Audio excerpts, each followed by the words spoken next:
So, magandang araw sa mga boss amo natin dyan. Ngayon po ay November 21 po, Biyernes. So, meron tayong for pick up steering column assembly ng Honda City 2016 model po kay Sir Kevin. So, galing Tarlac pa si Sir.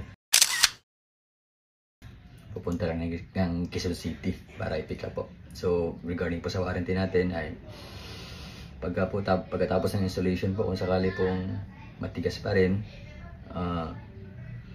pwede po nating i-refund or papalitan po ng ibang another item po.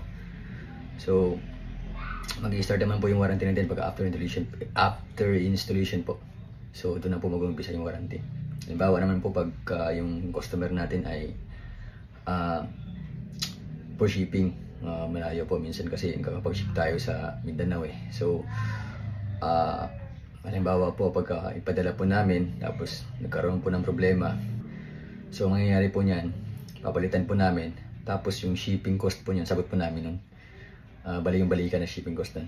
Halimbawa po galing po doon, papunta rito, tapos pabalik, magsisinta naman kami. Hindi na po yun, sa amin na po yun, kasama po yun sa warranty namin. So, yun lamang po. Salamat po. Kita natin ito. Okay. So, next ko lang din, mayroong mapapakita ng mga unit natin dito. Mayroon tayo on hand.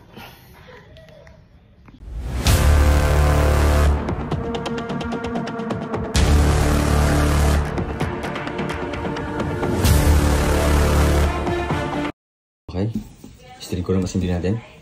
So, mayroon tayong rack and pinion ng Honda CR-V. Ano ito? Third generation ito yung pagong.